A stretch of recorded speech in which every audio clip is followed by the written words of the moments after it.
Depuis quelques années, la Côte d'Ivoire est confrontée dans son système éducatif à de nombreux problèmes, dont les grossesses en milieu scolaire.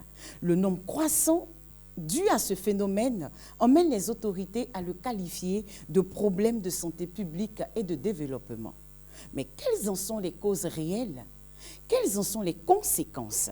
Quelle est la responsabilité des parents? Et encore mieux, quelle est la responsabilité des familles chrétiennes? Mesdames, Mesdemoiselles et Messieurs, bienvenue à votre émission Entre nous femmes. Je suis heureuse de vous retrouver encore sur notre plateau, notre plateau pimpant, notre plateau rempli de bonheur, de bonne humeur. Et surtout, en cette nouvelle année, je profite pour vous présenter tous mes vœux les meilleurs, mes vœux de bonheur, de prospérité, surtout de santé et de paix chez vous, dans vos familles et dans vos milieux de vie respectifs. En ce jour encore, je ne suis pas seule, je suis toujours accompagnée de personnes merveilleuses. Je ne vais plus tarder pour faire les présentations. À ma droite, je suis avec Madame Oka. Vous êtes bien sûr habituée à ce visage. Elle va vous saluer et nous la saluons également. Bonjour Madame Oka. Bonjour Madame Yanké. Bienvenue encore chez vous. Merci. Et vous allez bien? Oui, ça va. Bonne année à vous. Merci bien. Je vous souhaite la même. Merci beaucoup. Et juste à ma gauche, j'ai avec moi, sinon nous avons avec nous en ce jour, un homme qui vient encore égayer notre plateau. Un nom connu à la présentation, mais un visage inconnu. Nous sommes avec monsieur Jean-Gérard Mellin, que nous saluons. Bonjour Madame Yanké, bonjour à tous les téléspectateurs de Ecclesia TV. Comment vous allez, monsieur Jean-Gérard? Ben oui, par la grâce de Dieu, ça va. En tout cas, tout va bien. Ok, nous sommes heureuses de vous recevoir ici. Moi, pareillement. Ok. Et juste à ses côtés, nous avons Madame Béchaud. Bonsoir, Madame Béchaud. Bonsoir, Madame Yanké. Comment vous allez? Je vais très bien. Oui, le rouge vous va à merveille. Merci. Ok. Alors, nous parlons aujourd'hui, comme vous l'avez entendu à l'entame, de grossesse en milieu scolaire. Nous allons laisser juste la parole au seul homme que nous avons pour nous dire un mot sur ce sujet en général. J'ai une position, je vais avoir deux positions. La position du papa et puis la position du communicateur que je suis, de journaliste. En tant qu'homme, en tant que père, ça fait flipper parce que quand on voit certaines choses, et puis souvent on est là, on apprend des nouvelles, je vous assure que ça fait flipper. Bon, le communicateur, je dis, il y a du travail à faire à ce niveau, à tous les niveaux, que ce soit au niveau des familles, que ce soit au niveau de l'État. Il y a de la communication à faire, il y a de la sensibilisation à faire pour que chacun de nous prenne conscience du problème qu'il y a et se battre pour y apporter des solutions. D'accord, merci Monsieur Jean-Gérard. Alors Madame Béchaud, quand vous entendez grossesse en milieu scolaire, cela vous ramène à quoi tout de suite? Ben, merci Madame Yanké. Quand j'entends grossesse en milieu scolaire, ben, ça me ramène à... Bon, je vois plutôt la jeunesse féminine, surtout dans la fleur de l'âge de... Bon, les adolescentes. Oui. Beaucoup d'adolescentes qui n'ont aucune information sur ce que c'est la grossesse. Par manque d'éducation, par mauvaise fréquentation aussi. Donc, beaucoup ça donne à certains vices et voilà quoi. Les conséquences malheureuses. Oui. D'accord. Madame Oka, quand vous entendez grossesse en milieu scolaire, à quoi cela vous ramène? Beaucoup de risques. Oui. Et puis beaucoup de larmes dans les familles. C'est ça, beaucoup de larmes dans les familles. Quand vous parlez de larmes dans les familles, qu'est-ce que nous devons comprendre par là, en fait? Parce que vous voyez, vous avez un enfant, comme elle le disait, la dame, adolescent, des deux sexes. Ça peut être la jeune fille qui revient avec une grossesse, Oui. ou bien le jeune garçon qui a enceinté une jeune fille sous la tutelle de ses parents, tous les deux. Qu'est-ce que ça devient? Comment les parents vont prendre les choses? Bon, je vais dire à maman pour que maman puisse me donner un conseil, m'épauler. Et puis maman, après, se dit, mais comment je dis à papa? elle va pleurer, passer son temps à pleurer, et puis chercher une solution pour ne pas que ça se sache, ou bien chercher une solution pour annoncer ce drame-là. Parce que je peux appeler ça drame, parce que dans certaines familles, ça se termine très, très mal. Mais ne dit-on pas qu'un enfant est un bonheur, une bénédiction? Alors, pourquoi cela nous ramène-t-il au drame ou aux larmes dans les familles? Madame Béchaud, vous voulez réagir? Un enfant, c'est vrai que ça amène la joie, mais ils sont encore adolescents. C'est pas facile, il y a beaucoup de risques que peut encourir. Comme la fille, moins de choses, comment dirais-je? Oui, c'est risqué beaucoup, c'est beaucoup risqué. Soit elle est enceinte, et si elle sait qu'elle est enceinte, elle peut provoquer, ses amis peuvent lui donner des idées. Elle peut partir même faire un avortement et ça peut ne pas passer. Elle peut risquer sa vie. Ou bien, dans le cas contraire aussi, elle peut accoucher, ça peut mal se passer parce qu'elle est petite. Soit c'est son rein ou bien quoi. En tout cas, c'est pas facile. C'est très risqué. Donc moi, je pense que vraiment, vraiment, comme elle le disait, pour annoncer aux parents, c'est pas facile. Les moments, elles se mettent dans la peau. C'est vrai que la fille s'est mal comportée ou bien c'est par manque de sagesse et par manque d'information, par manque d'information. Elle a essayé et puis c'est arrivé. Donc, c'est la partie la plus difficile, là même, souvent, c'est le papa. C'est le papa. Comment papa va réagir, comment ça va se passer. Mais après tout, c'est fait. Mais on va trouver une solution. Il suffit que les parents s'y mettent dedans. Mais si les parents sont peu au courant, la petite peut se cacher, provoquer, faire autre chose comme les avortements et puis elle peut perdre la vie. D'accord. Merci Madame Béchaud. Monsieur Jean-Gérard? Je crois qu'elles ont posé le problème. Hein. Je pense que nous sommes sur une scène chrétienne. On dit tout vient à propos. C'est ça. Et donc, forcément, quelqu'un qui a 14 ans, 15 ans, son corps n'est pas prêt à supporter cette charge qui va venir. Même quand on dit que c'est une grâce de Dieu, mais il faut préparer son corps. De la même façon, nous allons à l'école. On va à l'école, on apprend et puis après on commence à travailler. Il faut aussi que le corps suive le même processus-là. Et quand ce n'est pas comme ça, ce n'est pas fait dans les normes, ça cause forcément des problèmes. C'est vrai, on va prier, on va espérer que Dieu va faire, chacun aura la vie. C'est quand il y a la vie qu'il y a l'espoir. S'il n'y a pas de vie, il n'y a pas d'espoir. Exactement. Alors, on constate aujourd'hui quand même qu'il y a du mal, on a du mal à avoir des enfants. Et on fait des enfants peut-être tardivement. Et puis, bon, l'espérance de vie est tellement courte aujourd'hui qu'on ne voit pas les enfants forcément grandir. Donc, pour moi, bon, ça peut être un bonheur d'avoir son enfant tôt, hein. Oui, c'est un bonheur d'avoir son enfant tôt, mais quand on l'a préparé, parce qu'en fait, il faut insister, ce n'est pas préparé. Donc, en même temps, quelqu'un qui va à l'école, qui a peut-être 14 ans, 15 ans, aujourd'hui, un enfant de 14 ans, il est en terminale. Donc, forcément, il rentre dans un autre cycle. Il faut pouvoir gérer cet enfant et puis gérer son quotidien, ses études, ses rapports avec ses amis et tout cela. Donc, faire tôt son enfant, c'est bien, mais il faut s'y préparer, quoi qu'on dise. D'accord. Vous voulez en rajouter, hein, Madame Béchaud?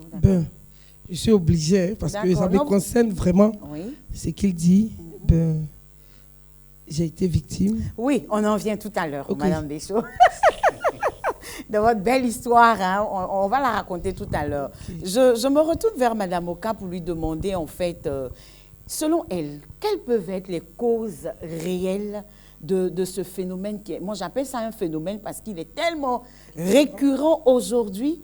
Des statistiques nous disent que dans le monde entier par année, près de 70 000 filles meurent pour cause d'avortement à cause des grossesses précoces en milieu scolaire. Selon vous, quelles en sont les causes réelles? Ayant fait un établissement de filles au lycée, je me suis rendu compte qu'il y a des personnes qui aimaient bien la facilité et s'amourachaient, entre guillemets, des enseignants pour avoir des bonnes notes.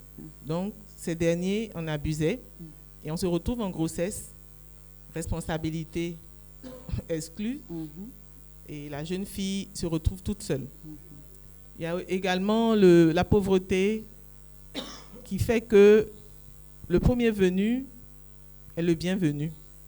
D'accord. On ne voit pas la difficulté de la grossesse. On se laisse aller dans ses bras.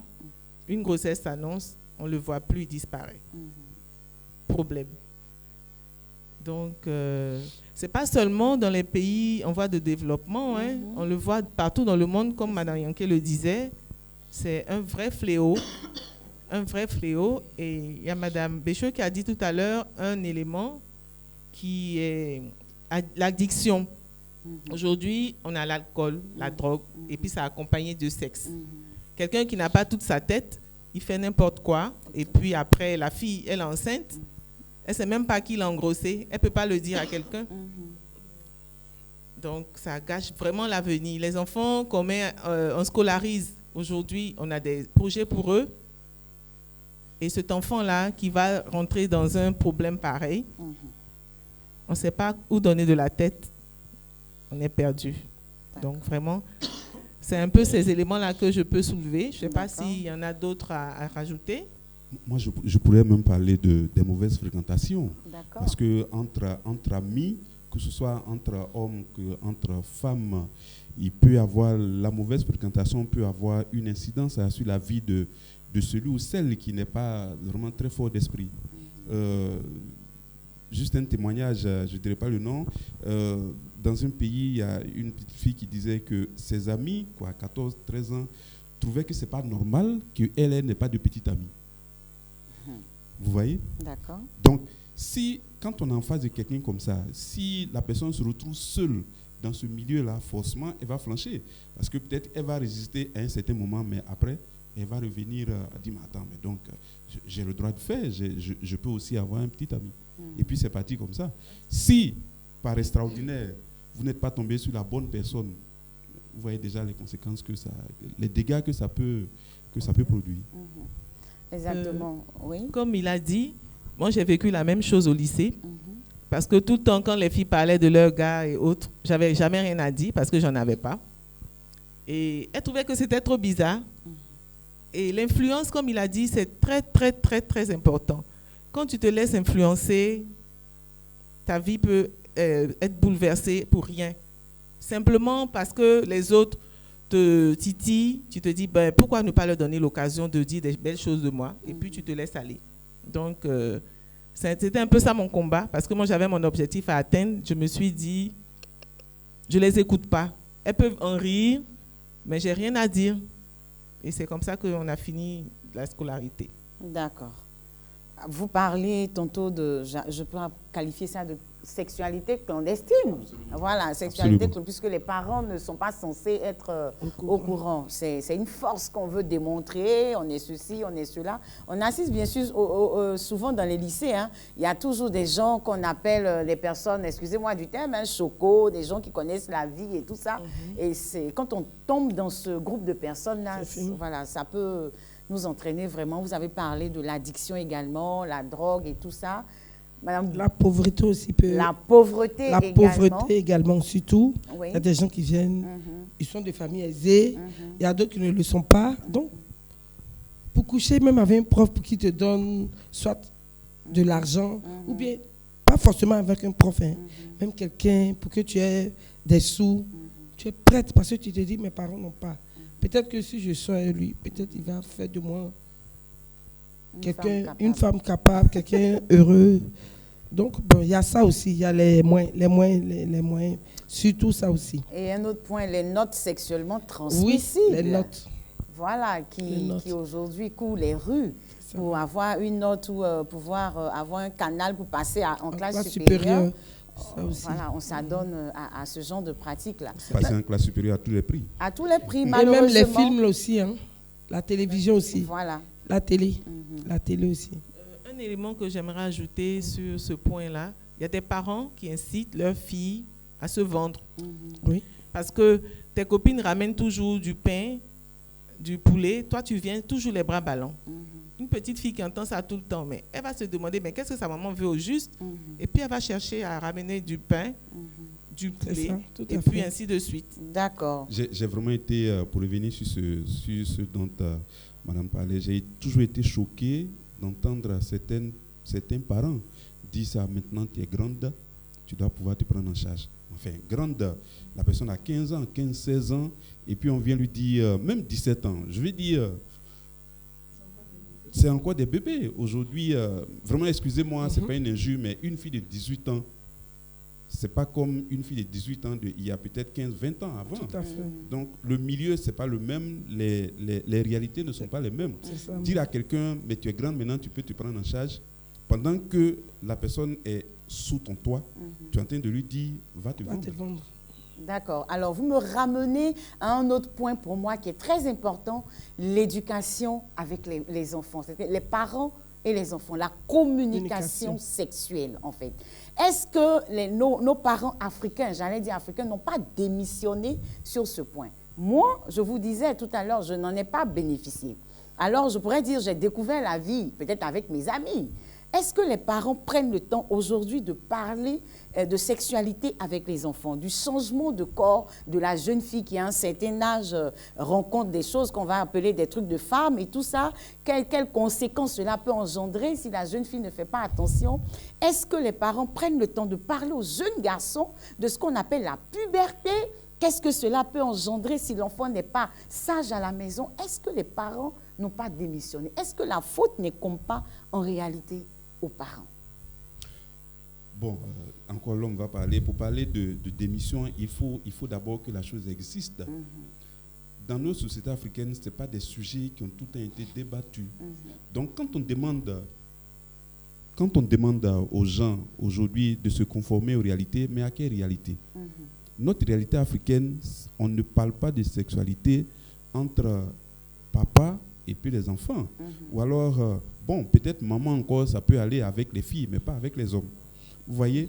Donc, demander du coup que les choses changent comme ça, ce n'est pas évident. Excusez-moi de vous reprendre. Quand vous me dites que ce n'est pas évident, et quand on voit que la technologie a avancé, évolué, et que ce sont ces mêmes parents-là qui offrent des portables de dernière génération aux enfants, est-ce qu'il n'y a pas un rattrapage à faire à notre niveau?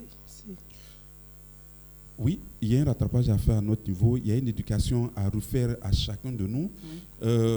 Bon, je vais juste peut-être extrapoler. On a supprimé la chicotte à l'école. Pourtant, les parents d'aujourd'hui ont bénéficié, excusez-moi du terme, des grâces de la chicotte. Peut-être que c'est la chicotte qui a fait qu'ils sont ce qu'ils sont aujourd'hui. Donc, demander qu'on offre des portables à des enfants à des prix vraiment hors de prix, enfin, des portables hors de prix, alors que ça ne va pas forcément leur servir à quelque chose. Il y a une rééducation, je dis une rééducation à faire à tous les niveaux. Et ça concerne aussi bien les parents que les enfants. Quelqu'un disait, il faut éviter de donner tout ce que l'enfant demande. Ce n'est pas parce que l'enfant a vu quelque chose quelque part qu'il est venu te dire que tu vas lui donner parce que tu as les moyens. Non. Donc, je reviens, il faut revoir l'éducation à tous les niveaux. Je dis toujours, on ne donne que ce qu'on a reçu. Celui qui n'a pas reçu, il ne peut rien donner. Oui, il ne peut rien donner, mais quand il y a le danger, il est obligé d'aller chercher de quoi nourrir son enfant. Voilà, du renfort. Sinon, ça ne va pas, Madame Oka. Effectivement, comme il a si bien dit, on ne peut donner que ce qu'on a reçu. Je prends mon exemple. Ce côté sexuel, avec maman, avec papa, il n'y a pas eu de moyen d'en parler. On a découvert, je peux dire les choses comme ça. Alors, quand c'est comme ça, c'est difficile avec tes enfants de les aborder. Les enfants aussi ont une gêne. Et même dans les relations avec les amis et autres, la gêne s'installe. Moi, je vous avoue que ce n'est pas évident que je me mette avec des personnes forcément que je connais et puis que je parle de sexualité. Ce n'est pas évident. Il y a toujours cette gêne-là. Donc, aborder ce sujet avec les proches, les enfants, c'est plus difficile de le faire pour moi que de le faire avec peut-être des jeunes que j'encadre, par exemple. Je leur dis les choses ouvertement, mais quand c'est à la maison, c'est compliqué. Il y a des pincettes, c'est un peu bizarre. Donc, c'est ça. Il y a un blocage qui est créé parce que je n'ai pas développé ça dans la jeunesse avec ma maman. Donc, c'est un peu coincé. Mais alors que vous trouvez de la force, parler à d'autres enfants. Alors, pourquoi vous ne répercutez pas ça sur vos enfants? peut-être je me dis quoi, il y aura des questions auxquelles j'aurais pas voulu aimer répondre, donc je m'abstiens de commencer. Alors que vos enfants peut-être sont en train de vivre des choses réelles. Arrivé à un certain âge, malheureusement, la télévision enseigne des choses, Internet enseigne des choses. Et on n'ose pas poser de questions à maman parce que maman, elle n'en parle pas. Donc, c'est un peu ça. Le mutisme des parents est un danger, danger. Sur ce point. Je pense qu'il y a aussi que, et là je parle vraiment aux femmes, le constat que j'ai fait, c'est que les femmes n'arrivent pas à être amies à leurs enfants, surtout filles. Or, tant que vous n'êtes pas amis, forcément, la communication sera cassée à un certain moment. Parce que la fille elle va se dire, de toute façon, maman, quand elle va venir parler, c'est pour venir crier ou bien c'est pour me frapper. Ça, c'est pas faux. Oui. Donc, il faut déjà revoir, je reviens encore dessus, revoir l'éducation à notre niveau. C'est vrai qu'on n'a pas reçu des choses, mais on a la grâce. C'est qu'on a été à l'école, donc on a la formation. Il faut revenir aux fondamentaux. Il faut déjà, comme on le dit souvent, avant de commencer à évangéliser dehors, il faut commencer par la maison. C'est ça. C'est ça, je suis tout à fait d'accord avec vous, Monsieur Jean Gérard. Il faut commencer par soi-même. Et puis, donnez-nous votre petite expérience. Vous avez une fille, c'est ça? Oui, je souris. On est allé une fois au Togo et on revenait. Et puis, elle a eu ses menstrues dans le car. Elle a eu des difficultés pour m'en parler. D'accord. Et elle insistait, il faut appeler maman. Il faut appeler maman. Il faut appeler maman. On était en roaming. D'accord. Quand on est arrivé en Côte d'Ivoire, j'ai appelé. J'ai dit, ok, elle veut te parler. Et puis, donc, ils ont parlé. Et je lui ai demandé, mais qu'est-ce qui se passe? Elle dit, non, papa, il faut laisser, c'est une affaire de femme. Bon, j'en ai ri. Mais après, bon, moi-même, je me suis remis en cause. J'ai dit, en fait, c'est parce qu'on n'est pas amis. C'est ça. Donc, il faut revoir moi-même ma position dans la chose, revoir mon éducation, ouvrir le débat pour qu'elle ne soit pas gênée pour parler de certaines choses. Exactement.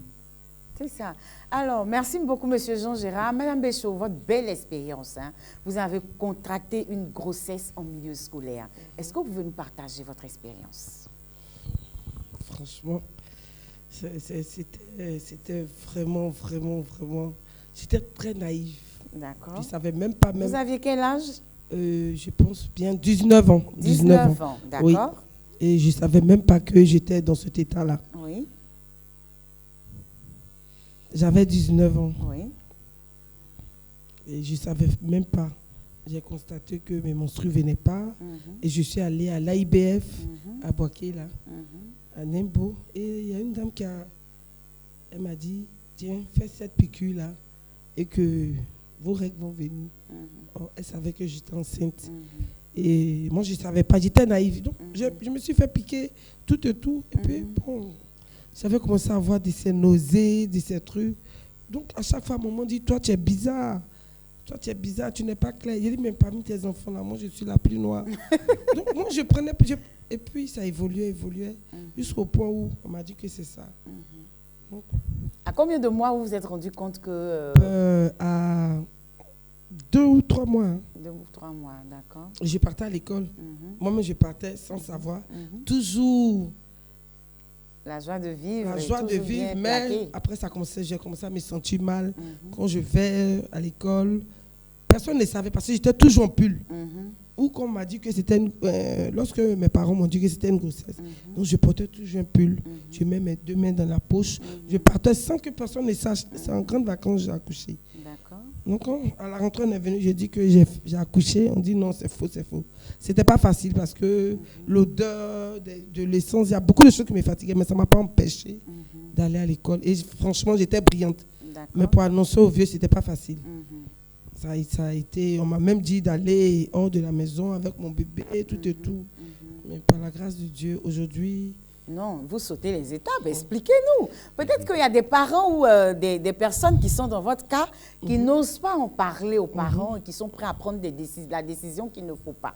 Alors, expliquez-nous votre expérience, cela pourrait servir à d'autres personnes. En tout cas, ça n'a pas été facile. Oui, qui a su parmi papa et maman? Bon, c'est maman qui a su. C'est maman. Et comment ça s'est passé? Elle m'a appelé, elle m'a demandé qui a fait ça, tout et tout. J'ai dit, donc elle a commencé à faire les démarches pour approcher le jeûne, tout et tout. Oui. Ben, on a tout fait, on est rentré en contact avec la maman aussi. Mhm. Tout ça, le vieux ne savait pas. Mhm. Et après, il a reconnu. Donc, on me suivait. Mais comme on dit au vieux, Mhm. c'était la partie là. Et le jour où on a annoncé au vieux, ça n'a pas été facile. Mhm. Il n'était pas content. Il a dit ce qu'il devait Bien me sûr. dire. Mhm. Ça m'a choqué, mais j'étais... C'est déjà là. Sinon, j'avais plein de tentations. D'autres me disent, il faut faire ça, il faut faire ça. Il dit, mais je vais mourir. Mhm. Donc, j'étais déterminée. C'était... Déjà, les parents étaient au courant. Mhm. Donc, je dis, bon, je vais supporter ça. Et Mhm.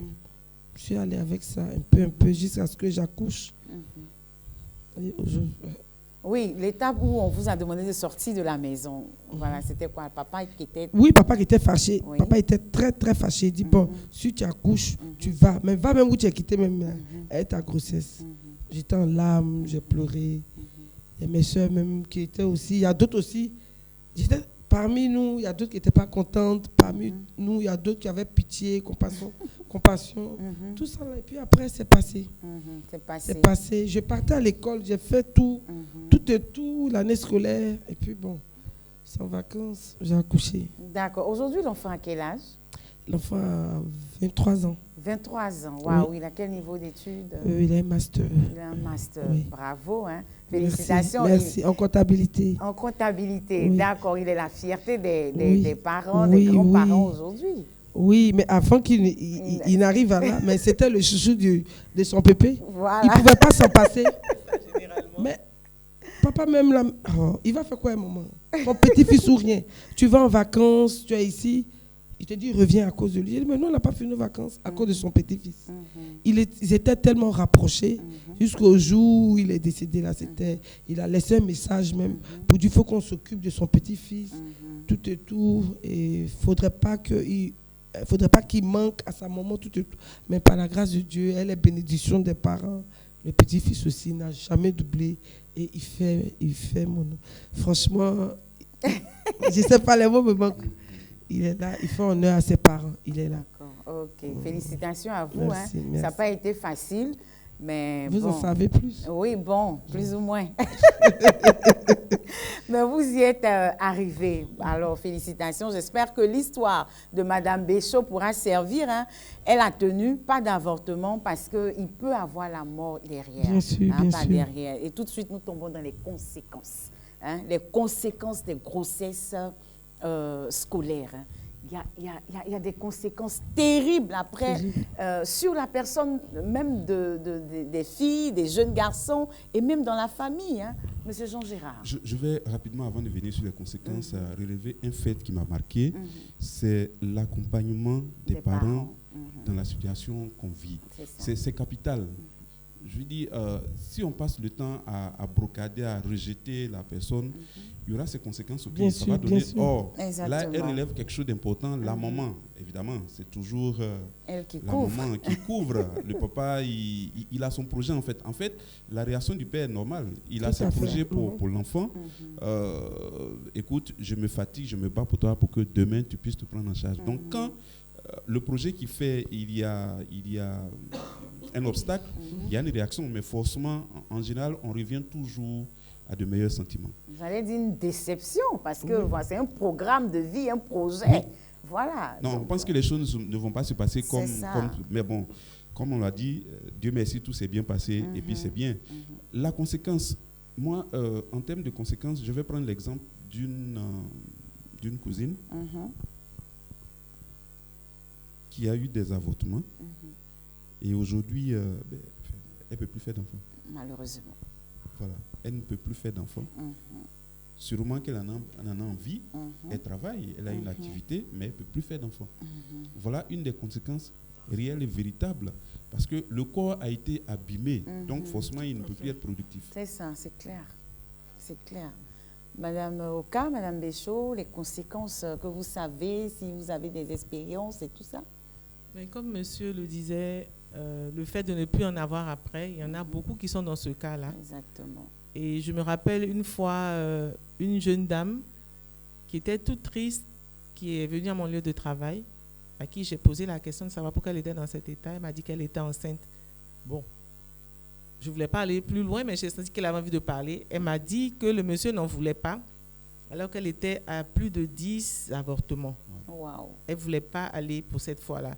Le médecin qu'elle a vu lui a dit également de ne pas y aller, parce que c'est le même qui faisait les interventions.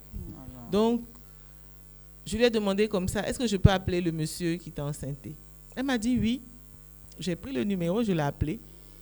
On a parlé. Il m'a dit beaucoup de choses. Je lui ai demandé de laisser tomber. Ils ont eu une jolie petite fille.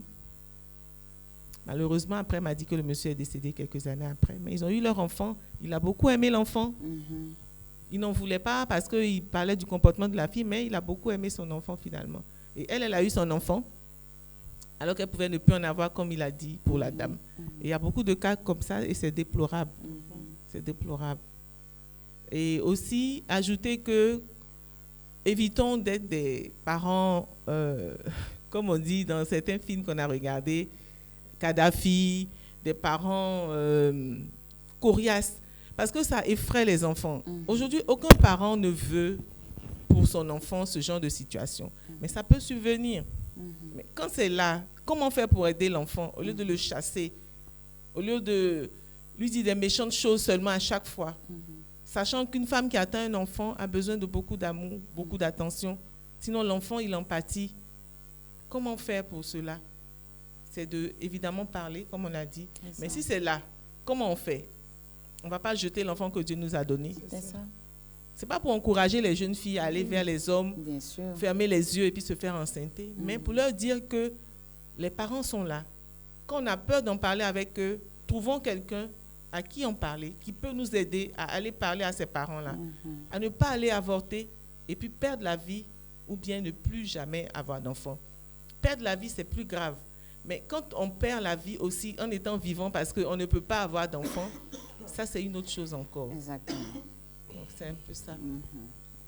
D'accord. Moi, je pourrais aussi évoquer cette conséquence-là, l'estime de soi. En fait, le risque de s'exposer à l'isolement, à la perte de confiance en soi, c'est que le regard des autres sur la personne, ça peut provoquer un déséquilibre émotionnel en cette jeune fille ou en ce jeune garçon-là déjà, qui est rejeté par ses parents, qui est rejeté en classe, qui est rejeté par la société. Et il ne se retrouve plus. Ça emmène à prendre des décisions. Mais le regard des autres, même pour les parents, parce que si le parent, il se met sur ses grands chevaux pour dire « Va-t'en, je ne veux plus de toi, tu m'as honni, tu as mis la honte dans la famille, tu m'as humilié. C'est parce qu'il se dit « Qu'est-ce que les autres vont dire ?» Peut-être parce que tu es tout en train de parler des enfants des autres, par rapport à tes enfants qui sont mieux. Mais qu'est-ce que les autres vont dire de moi? On oublie que l'enfant, il a été conçu par amour. Il a besoin de notre amour, de notre assistance encore. On l'envoie dehors. Ça peut faire 2 morts. Oui, malheureusement. Oui. La fille s'en va, elle se donne la mort, ou bien elle n'a nulle part où aller, elle reste comme ça jusqu'à ce que mort s'en suive. Et c'est dommage. C'est dommage. Oui. Ben, ce qu'elle a dit, c'est vrai, mais il y a à l'école aussi, parmi les amis, ton entourage, ça n'a pas été facile. Moi, mon cas, qui savait? Personne. Personne. Mais je vais dire à qui. Donc, c'est une de nos amies. Elle est plus âgée que moi, je lui ai dit. C'est elle qui me conseillait. Elle aussi me donnait des idées aussi pour dire, tu peux faire ça pour faire chose. C'est-à-dire, j'étais dans le superflu. Je laisse, j'ai honte. J'avorte aussi, je peux mourir. J'ai eu recours à Dieu. Il dit, mon cher, je n'écoute personne. Ça va arriver où ça doit arriver. Sinon, tu peux être influencé par ton entourage aussi. Surtout à cause de ton orgueil, tu as honte. On dit, elle est jeune comme ça, elle est enceinte. Tu vois, ça agit aussi, hein, ça agit beaucoup. Parce que si tu n'es pas sereine, tu peux te jeter dans un truc comme ça. Tu dis, bon, mon cher, à cause de la honte, moi, je vais prendre et essayer d'avorter. Puis en essayant, tu perds la vie. Il y a beaucoup de jeunes filles qui sont parties dans ça. Donc, il faut quand même être forte. C'est vrai, les parents aussi doivent t'aider dans ce sens-là. Mais ce n'est pas facile. Je pense que ça remet encore en place ce dont on parlait tout à l'heure, de l'éducation. De l'éducation qu'on a donnée ou bien qu'on donne aux parents. J'ai pour habitude de dire à ma petite, je l'appelle ma petite, ma maman, quoi qu'il en soit, sache que ce qu'on te donne là, c'est plus que tout. Donc s'il y a un problème, il faut revenir rapidement. Donc il faut que nos parents, j'insiste dessus, il faut que nos parents arrivons à établir la connexion. Il ne faut jamais couper cette connexion-là avec nos enfants. Parce que ça y va même de l'avenir de l'enfant, mais de nous-mêmes, de notre personnalité. C'est très important, de nous-mêmes, notre personnalité.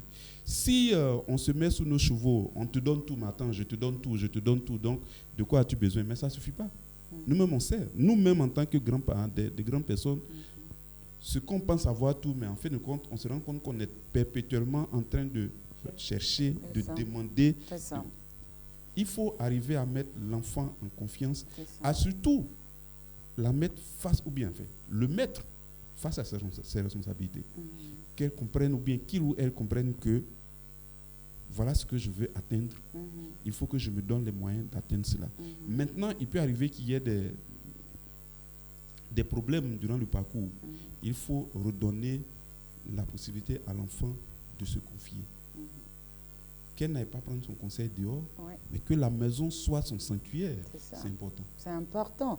J'allais y revenir. Il y a 20 ans de cela, on assistait malheureusement à la déscolarisation de toutes ces jeunes filles-là.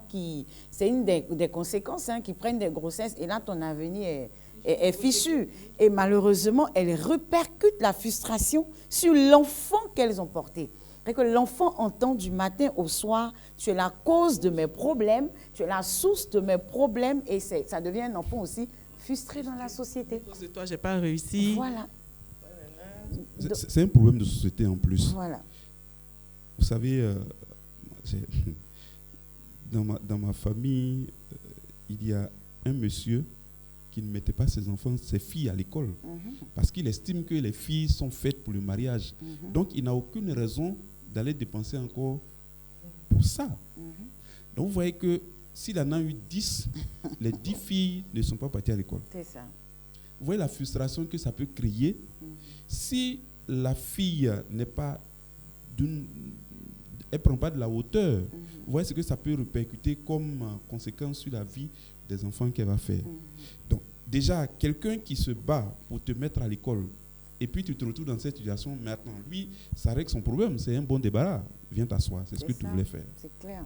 Donc, attention, les jeunes dames, attention. Mieux vaut prendre le bon sens que le sens interdit. D'accord. Alors, je voudrais qu'on revienne un peu sur un point. C'est vrai qu'on a généralisé avec les parents en parlant de ce point, mais je voudrais qu'on revienne sur le point des familles chrétiennes. Quel est le regard, selon vous, des familles chrétiennes sur ce phénomène-là? Et quel est l'accompagnement qui doit être fait dans notre milieu de vie chrétien vis-à-vis de nos enfants? Parce qu'on assiste, on a reçu plusieurs personnes ici sur certains thèmes, la drogue et tout ça. Et malheureusement, on se rend compte que nos enfants chrétiens, issus des familles chrétiennes, vraiment font beaucoup de choses. On a reçu un spécialiste dans le domaine ici. Et malheureusement, je ne sais pas comment cela est communiqué dans les familles, mais nos familles chrétiennes, franchement, il y a du travail à faire. Niveau éducation, niveau sexualité, au niveau comment on dit, de la communication avec les enfants. Est-ce qu'on ne se cache pas aujourd'hui derrière la religion on se voile la face vis-à-vis des réalités des enfants de nos jours et voilà, on passe sur les problèmes réels de société. Je prends encore la parole. L'homme parle beaucoup. Oui, ben, allez-y, vous inspirez les femmes d'ailleurs. Je reviens sur quelque chose dont j'ai parlé tout à l'heure, c'est l'éducation. Celui qui n'a rien reçu, il ne peut rien donner. On ne peut pas, qu'on soit de grands chrétiens et autres, si on n'a rien reçu, on ne peut absolument rien donner. Ça revient à dire que nos familles doivent, au sein de l'Église, là, ne pas bouder les formations qui sont données. C'est important. Parce que si tu ne vas pas aux formations, tu ne peux pas savoir. C'est ça. Pour savoir, il faut aller à la formation. Il faut faire le pas vers. Si tu ne fais pas le pas vers, excusez-moi, mais on est désolé. Il faut qu'on revoie. Déjà qu'au niveau traditionnel, on n'a pas reçu de formation. Vous voyez que si encore dans l'Église où on pense Vivre. J'aime bien, il y a un homme de Dieu qui disait, on a tendance à dire, Dieu dit, Dieu dit, Dieu dit. Mais Dieu, il ne dit pas. Dieu est la parole. C'est ça. J'aime bien cette Exactement. il dit, la Bible est une parole. Donc si tu ne vas pas à la formation, mais tu ne peux pas connaître ce qu'il faut faire pour pouvoir impacter, on va utiliser ce terme qui est à la mode, impacter notre monde. C'est ça. Madame Oka? Effectivement, la formation est vraiment importante. Parce que on ne peut pas faire ce qu'on ne sait pas. C'est ça. On fait des formations de toute façon sur les paroisses. On fait des formations, comme on le disait pour les enfants, sur Internet, tout ça. On peut aller chercher l'information et puis se refaire. Se refaire pour pouvoir mettre tout le monde à l'aise. Tout le monde à l'aise. Et ne pas compter forcément, comme il le disait, sur la prière. Parce qu'aujourd'hui, quand on parle de famille chrétienne, c'est quoi? On va à l'église ensemble, on est à la maison peut-être ou pas, on prie, et puis c'est tout. On partage Dieu, c'est vrai, mais il y a la réalité, il y a la vie qu'on doit partager aussi. Donc, à travers cette vie-là, il y a tout ce qu'on vit dans cette vie-là qu'on doit toucher du doigt, plus ou moins. C'est ça. Alors, Madame Béchaud. Oui, c'est pareil. Hein. C'est pareil. C'est pareil, oui. Alors, moi, je voudrais féliciter déjà ces communautés religieuses-là, ces religieux, ces prêtres, ces religieux qui mettent vraiment l'accent sur la formation des jeunes. Parce que j'allais dire, c'est l'un des plus gros ministères. C'est la base. C'est la base, sur la formation des jeunes. Et encourager les parents à faire voyager les enfants, à aller à des retraites spirituelles, pourquoi pas, à aller écouter ce qu'on n'arrive pas à faire. On peut se servir d'autres personnes pour aider nos enfants, même si nous sommes limités, mais accompagner nos enfants dans ce redressement, je pourrais dire, spirituel. Parce que c'est ça la base. Si nos enfants n'entendent que, excusez-moi du thème, des musiques du monde et tout ça, ben ça sera leur quotidien. Mais si on leur donne la bonne nourriture, qui est la parole et l'accompagnement qui va avec, je pense qu'on pourrait avoir un monde sain, entre parenthèses. C'est mon avis, en fait, sur la question. Alors, on a pratiquement fait le tour. Je ne sais pas s'il y a des points que nous avons omis. Quelqu'un voudrait réagir? Tout à l'heure, vous avez parlé d'habitudes qu'il faut donner. J'ai un petit témoignage. C'est vraiment ma confession. Hein. Depuis un moment, j'ai plus l'habitude d'écouter d'autres musiques. Or, ce qu'on oublie, c'est que notre cerveau capte les choses qu'on a vécues, par exemple, tout au long d'une journée ou bien d'une semaine. Et le matin, quand je me réveille, c'est les musiques que j'ai l'habitude d'écouter qui me reviennent. Donc, quand ça me revient, je me reprends rapidement. Non, mais attends, je suis en train de prier. Il faut que Vous voyez, c'est pour dire qu'il faut qu'on se donne l'habitude. C'est ça. Il faut qu'on se sert, on se donne cette habitude de la chose de Dieu. C'est ça. Si on dit qu'on est vraiment chrétien, si on dit qu'on est avec Christ, il faut qu'on se donne cette habitude. Quand je le dis pour moi-même aussi. Évidemment, voilà. Pour nous tous. Voilà, c'est important. C'est ça. Si on dit qu'on est chrétien, il faut chercher à connaître notre Église et puis le Dieu que nous pensons prier. C'est ça. Parce que, comme dirait quelqu'un, il ne viendra pas s'arrêter devant nous pour nous parler, mais nous parle par la parole. C'est ça. Parole. Donc, il faut qu'on s'approche des choses. On n'a pas besoin d'aller faire un master en ceci ou cela, mais les petites formations qu'il y a, même aller en CEB, c'est déjà important. C'est ça. Pour notre formation. C'est déjà important, j'allais dire. Même les petites, instaurer des petites cellules de prière à la maison. On est catholique, c'est vrai, non, on sait faire le Notre Père, le Je vous salue Marie, mais nos enfants ne peuvent même pas prier ou ne savent même pas dire le Notre Père. On va à la messe, on les laisse à la maison, soit disant que les enfants sont fatigués et tout ça, mais c'est ce qu'on a qu'on leur apporte. C'est ce qu'on a qu'on leur apporte. Donc ça, c'est vivement encouragé. Il me revient un témoignage d'une jeune fille que j'ai rencontrée il y a des années de cela, qui ne voulait plus entendre parler, malheureusement, excusez-nous pour cette petite lucarne-là, de prière, d'évangélisation, de ceci, de cela. Pourquoi? Parce qu'elle estime que ses parents, toute la vie de ses parents, ce n'est que ça. Elle en a marre. C'est-à-dire qu'elle a la majorité. Depuis qu'elle est petite, c'est ce qui résonne dans son esprit. Elle a envie de, elle a envie de découvrir autre chose. De s'éclater. Voilà, Il faut sortir, de s'éclater vivre et autre tout ça. chose. Les parents, quand ils prennent la fille, ben c'est à l'église. Église, groupe de prière, maison. Maison, cellule de prière, école. C'était la vie de la petite. Elle avait besoin de découvrir autre chose, mais pas découvrir sans ses parents. Elle a dit, je veux aller en voyage avec mes parents. Je veux pouvoir aller peut-être au cinéma avec mes parents pour qu'ils m'expliquent d'autres choses de la vie et tout ça. Je veux dire, ne démissionnons pas. Ne démissionnons pas. Allons avec les enfants là où il faut. C'est important de s'épanouir en famille. Quand l'enfant est aéré dans l'esprit sur ce point, je veux dire, la prière aussi, il est à l'aise parce qu'il sait que ça vient lui faire du bien également. Ça vient lui faire du bien. Mais c'est important de parler de ce sujet parce que c'est vrai qu'on est chrétien, mais on n'est pas en dehors du monde. C'est ça. On n'est pas en dehors du monde. Notre chrétienté n'est pas en dehors. Et pour parler de quelque chose, il faut connaître.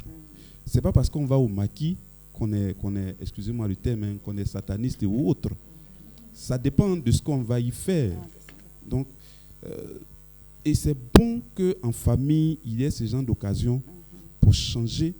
Et ça permet de faire des comparaisons pour un bon témoignage. En fait. Instaurer un climat de débat à la maison. Comme elle a dit à Longtam, la famille se réunissait une fois par semaine. Il y a le point de famille. Qu'est-ce qui se passe? D'abord même, on ne mange même plus ensemble. Chacun a ses heures pour manger et tout ça. Donc, il n'y a plus de communion fraternelle, familiale. Donc, il y a beaucoup de choses que les parents ne percutent plus. On ne prend pas le temps de fouiller la chambre des enfants, de connaître les amis des enfants et tout ça. Donc, ça devient compliqué. Ça devient compliqué. Alors, chers parents chrétiens, on vous parle aujourd'hui. Il faudrait qu'on puisse se prendre en charge et prendre nos enfants en charge, évidemment, pour ne pas qu'on ait après des surprises désagréables quant à l'éducation de nos enfants. On peut être dans l'église, appartenir à des groupes de prière et puis passer subtilement à côté de l'éducation de nos enfants par inadvertance. Alors, il nous reste juste quelques minutes pour clore notre émission. Je vais laisser la parole à chacun pour un tour de table sur ce sujet que nous avons eu aujourd'hui. Nous parlions de grossesse en milieu scolaire, causes, conséquences et attitudes parentales. Alors, je vais commencer par Mme Béchaud, ensuite Mme Oka et M. Jean-Gérard Mélin va clôturer. Les grossesses en milieu scolaire, les conseils donnés aux jeunes filles et aux parents sur ce point. Oui, on a parlé beaucoup, on a mis l'accent sur les parents, mais on a oublié aussi les acteurs éducatifs aussi, c'est-à-dire les éducateurs à l'école, tout et tout. Parce que ça aussi, c'est vrai, les parents, eux, ils font, on va à l'école, eux aussi, ils doivent apporter aussi. Entre l'école et la maison, d'ailleurs, il y a beaucoup de choses qui se passent. Il y a beaucoup de choses qui se passent. Donc ça, c'est un point aussi. Et puis... Des conseils. Les conseils. Bon. Vous qui avez vécu... oui. Qu'est-ce que vous pourriez dire à la génération, aux jeunes filles qui vous écoutent? Je veux dire, aujourd'hui, si c'est arrivé, c'est mieux d'informer les parents directement. Et ils sauront comment te suivre. Et de ne pas cacher ça, parce que ça peut t'amener à aboutir à beaucoup de risques où tu peux perdre même la vie. Même si tu as un petit ami ou bien tu as quelqu'un dehors, il faut dialoguer avec les parents. En tout cas, c'est vrai, après ce qui m'est arrivé là, la maman, on était au parfum, on communiquait beaucoup. Parce que c'était le premier petit enfant. Donc ça n'a pas été facile, ils ont été choqués, mais la communication passait entre maman et enfant. Donc quand tu as un petit truc...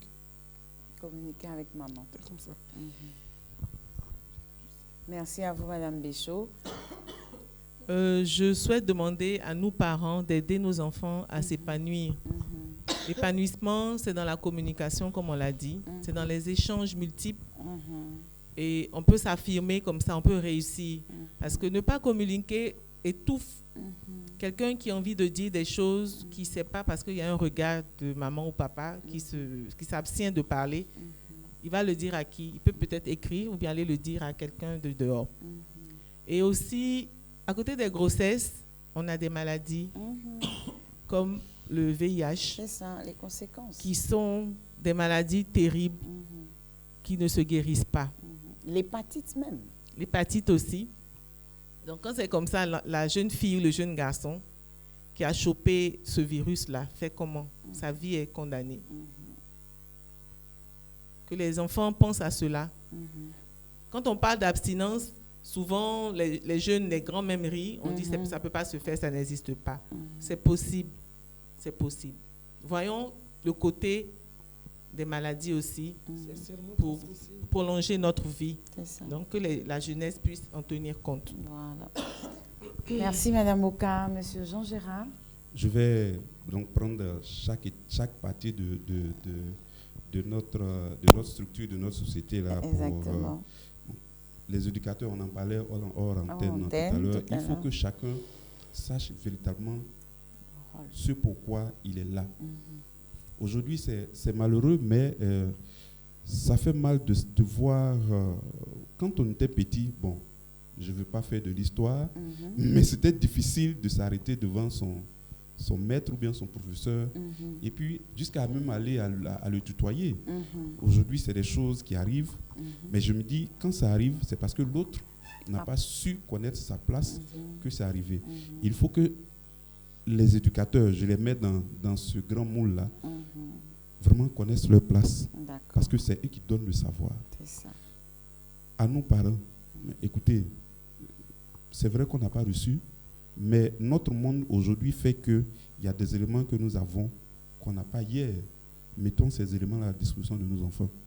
Créons la communication, créons le fil contact avec les enfants, parce que ça y va aussi de notre société, surtout la société de demain. Aux enfants, ne pensez pas que les enfants, nos parents, vous font du mal. Quand ils crient, même quand ils crient, c'est parce qu'ils pensent que ce qu'ils font, c'est pour notre bonheur. C'est ça. L'histoire a retenu que quand on est devenu plus adulte après, on s'est rendu compte que tout ce que les parents nous faisaient là n'était pas mauvais. C'est ça. Exactement. Tout ce que les parents faisaient n'était absolument pas mauvais. Je peux en témoigner. Je peux vraiment en témoigner.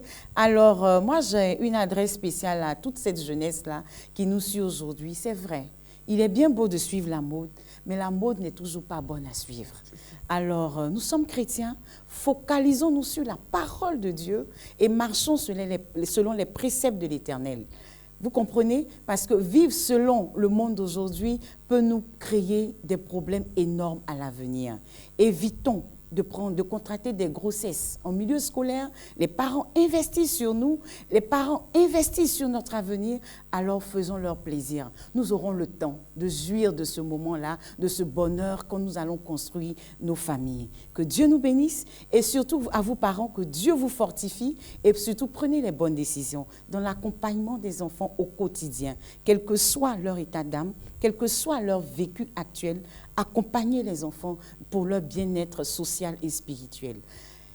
À nous tous, Église, famille, je pourrais dire que l'Église ne soit pas une fuite en avant pour chacun de nous, mais un lieu de restauration sur tous les plans, dans la société, dans le monde spirituel, et que chacun puisse prendre ses responsabilités à tous les niveaux. Merci à vous, chers invités, d'avoir répondu présent à notre appel. Merci pour ce moment partagé avec moi et avec les téléspectateurs qui nous suivent et que Dieu nous garde. Amen. Amen.